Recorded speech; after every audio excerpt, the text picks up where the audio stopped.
கர்த்தருக்கு பயப்பட்டவன் எவ்வித ஆசீர்வாதம் பெறுவான். கர்த்தர் சீயோனில் இருந்து உன்னை கடைசி மட்டும் ஆசீர்வதிப்பார். ஆதலால் என் உள்ளமே சதா அவர் சமூகம் என் நேசரை துதித்திடட்டும்.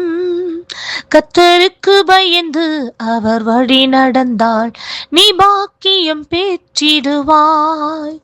கர்த்தருக்கு பயந்து அவர் வழி நடந்தால் நீ பாக்கியம் பெற்றிடுவாய். கர்த்தருடைய பரிசுத்த நாமத்திற்கு ஸ்தோத்திரம். சங்கீதங்களின் புஸ்தகம் 33வது அதிகாரம் 12வது வசனம். கர்த்தரை தங்களுக்கு தெய்வமாக கொண்ட ஜாதியும் அவர் தமக்கு சுதந்திரமாக தெரிந்து கொண்ட ஜனமும் பாக்கியம் உள்ளது.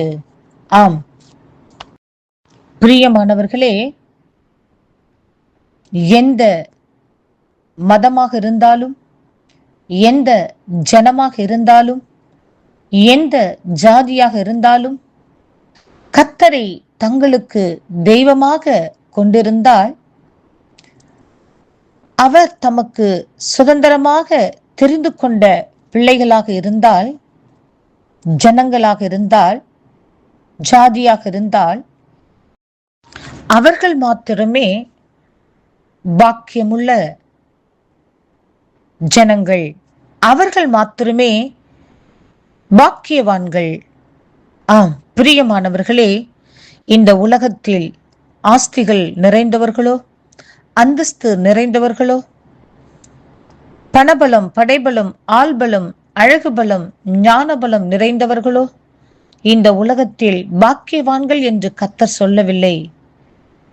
மாறாக அவரை தங்களுக்கு தெய்வமாக கொண்ட ஜாதியும் அவர் தமக்கு சுதந்திரமாக தெரிந்து கொண்ட ஜனமும் பாக்கியம் உள்ளவர்கள், பாக்கியம் உள்ளது என்று சொல்லியிருக்கின்றார். பிரியமானவர்களே, நீங்கள் பாக்கியவான்கள்.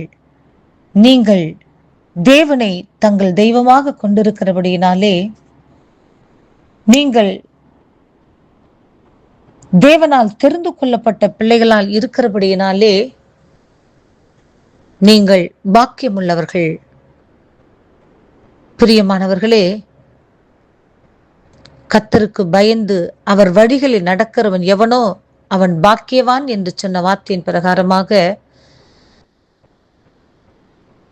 நீங்கள் பாக்கியமுள்ளவர்களாய் இருக்கிறபடியினாலே கர்த்தரை மகிமைப்படுத்தி இந்த உலகத்தில் கர்த்தருடைய சித்தத்தை நிறைவேற்றுங்கள். பரலோக ராஜ்யத்திற்கு பங்காளிகளாக மாறுங்கள். கர்த்தர் இந்த வார்த்தையை ஆசீர்வதிப்பாராக. ஆமென்.